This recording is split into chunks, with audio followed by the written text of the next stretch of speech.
go, y'all. Let's go, let's go, let's go, y'all.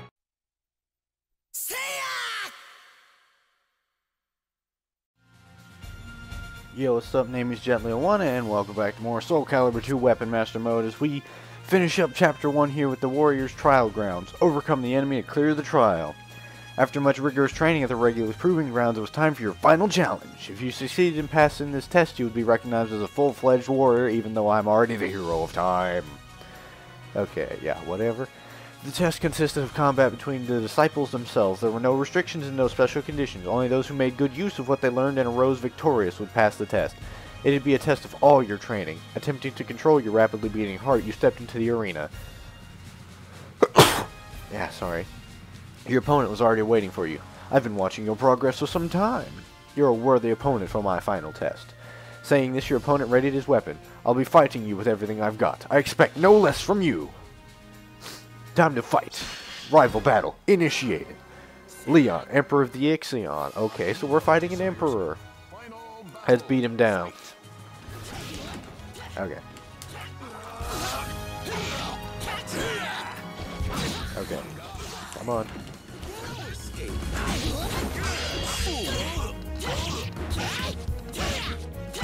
Okay. So here comes the Razor Sword. Razor Sword has a lot smaller reach, however it does a lot more damage. And a new feature has been unlocked. And I still didn't level up. Seriously? Fine. And you unlock that map for play in normal gameplay. Yay! I'm more concerned about Weapon Master though, because I'm Let's Playing Weapon Master, not trying to show off what 100% on this game looks like. But yeah, Chapter 2. So yes, we just move through the world and try to see where we can go, but I believe the final chapter is all the way to the right. So we got quite a ways to go. Chapter 2, the journey begins. If you're in the search for Soul Edge, you should head east. Past the land of Thuban lies the free city of Benetnash, with its never-ending flow of people. Perhaps you can gather information there. Following Edgar's advice, you set off towards the east. You did not know if you would really find information about Soul Edge in Benetnash or not, but it was better than wandering around aimlessly. You turned to look back just once. You win this time, Leon said after the battle, but I'll catch up to you soon. Tomorrow I'm going to take the test again. When I've heard you're searching for the Soul Edge. In that case, then we're surely to meet again. Seems we're rivals in the same goal. I'm looking forward to our next encounter. You faced forward again and began to walk. Your journey had begun. Chapter 2, Thuban. Oh, I hate this level. You gotta land 20 hits on the enemy and survive the round, but there's only 20 seconds on the clock. 25 maybe. So you have to hit really fast or just cheat like I'm going to. You found your path blocked by the Great Thuban River. Following the river in search of a place to cross, you soon came across a ferry boat crossing. You immediately headed for the pier, but it appeared to have been abandoned for some time, and there was no one else around. Fortunately, there was still a boat remaining, but as you prepared to launch it into the water, a human figure appeared before you. He claimed ownership of the boat and demanded you give him all the money you had in exchange for a right to cross. He's obviously just a bandit preying on travelers. You sighed and drew your weapon. If you hit him a few times, he'd probably just give up and run away. Yeah, you better run. Versus Voldo. Freaky person. But all you have to do for this pretty much is just back up. Just back up, get over to the edge, and then throw him over it. And it will automatically count. Even if you have 0 hits, it will just count because you won.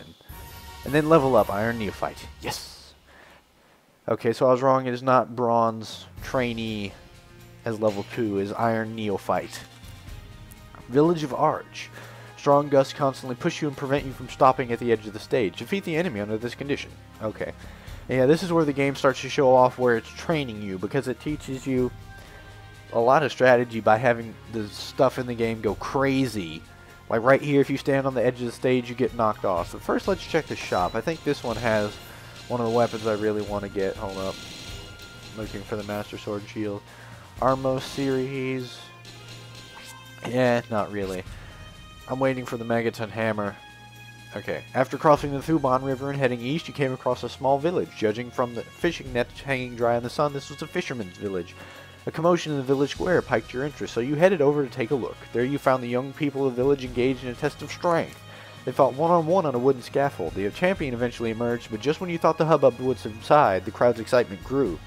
You looked around to find the source of the commotion, only to realize that you were the cause. The villagers learned that you were from Regulus and thus awesome. They pushed you up on the scaffolding without giving you a chance to speak. You found yourself facing the young champion. You didn't notice when you were down on the ground, but up on the scaffolding, the wind was strong. It threatened to blow you off the platform at any moment. Be careful around ledges, Link. So Yun Sung, this is the other character that I know how to play, but we're just going to be cheap. Okay. Okay, just throw him off the edge of the stage. Bingo. I would have lost and gotten pushed off right there if I hadn't initiated the throw. Because when you initiate the throw, I don't think you can go over the stage yourself. Okay. Congratulations, you unlocked a new stage. Min Carmine. Okay, navigate to the enemy-infested dungeon and defeat the boss. So welcome to the first of one of the interesting things in the game, the dungeons. So you just move square to square and defeat enemies along the way, and that counts as a dungeon. But it's really cool, and late in the game they get really freaking huge. We're going to have to split episodes in the middle of these dungeons a lot, I can feel it. Having defeated the hero of the village, you expected to be torn apart by the crowd, but instead they seemed genuinely impressed. Even the young man you defeated praised your rigorous trained fighting skills of throwing people off of ledges like a cheap punk. You quickly made friends with the straightforward, honest villagers, but it seemed they had a problem. The mine upstream was poisoning the river and killing the fish. They were planning to send people to speak with the miners, but the miners were a violent group and the river people had no choice but to prepare for the possibility of a fight. Having come to like these people, you soon found yourself agreeing to help them. As expected, the negotiations didn't go well. The miners immobilized the villagers with poison and forced them out of the mine. Due to the poison, however, they couldn't even make it back to their village. You evil fiends! I must destroy you! Fortunately, it seemed you had not drunk very much of the poison. You infiltrated the side of the mine. You needed to get the antidote to save the villagers, even if you had to take it by force. So, let's get down to the beat-ups. And it's pretty simple right here. You start on the door, and then you just move through the blank spaces. Each blank space is a fight. And it'll just remind you what you're doing in each dungeon. But like the dungeon stages are part of my favorite thing in the game because they look so cool. Okay, that was unintended. Oh, I hate it when I screw up with that. Because he's got that skill where he rapidly stabs them, but I always stop too soon. Oh no. I almost jumped off the edge again. That would not have been good. That would have been completely embarrassing, but the one nice thing about dungeons is that every square you just restart from how you were before you initiated that battle instead of having to start the whole dungeon over. It would be so painful if you had to start the whole dungeon over, but they're not that mean, don't worry. Final battle. And it's not actually the final battle, he just says that because there's no rounds in these battles. Come on, there we go. Perfect! That's pretty good. Although, like I mentioned last episode, Soul Edge is not the ultimate weapon. Link's ultimate weapon is, because it's really easy to get perfects with that weapon. And again, when we get to it, I will explain everything about that. Shiro, Chief of Minkar. But it's Yoshimitsu.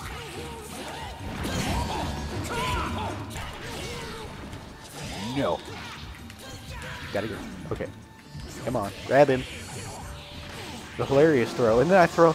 He was dead anyways, and I throw him off the stage. All the embarrassment. Level up. Lots of money. New feature unlocked. Chapter clear. Class up. So much stuff is happening. Congratulations. You've unlocked Yoshimitsu. Yoshimitsu is actually pretty fun to play too. Like, every character in this game, they did a really good job of making every character really fun to play for multiple reasons. Congratulations, you unlocked a new area. Yeah, let's go check it out and get the story down, and then next episode I'll get going on the gameplay section of it. Chapter 3, The Restless Benetnash. Their boss defeated in front of their eyes, the miners looked as though they would attack at any moment, but Shiro stepped forward and silenced them. You idiots! How much more do you plan to embarrass me today? He promised to provide an antidote to the fishermen and agreed to discuss the situation. Your mission to mediate their dispute was a complete success. The rest was up to them. It seems Shiro took quite a liking to you. Even as you hurried to leave, he practically dragged you back and insisted that you, the people of the fishermen's village, join with him in a feast. Dude, I went and beat you up. Why are we throwing a party? I guess because he finally found a worthy opponent. Everybody in the SoulCalibur world just is looking for a suitable opponent, pretty much. Next morning, you've bid farewell to everyone and headed out through the opposite side of the mine. After traveling for some time, you eventually caught sight of Bennett Nash in the distance and could feel the change in the atmosphere. The performers and travelers on the road increased in number, and you could hear the voices of the peddlers above the noise of the crowd. It was clear that Bennett Nash was a thriving, bustling city. Okay, so I guess the stages are cities, not countries. Okay. Makes sense, but this has been Gently One, and I will see you next time as we get started on Chapter 3. See you then.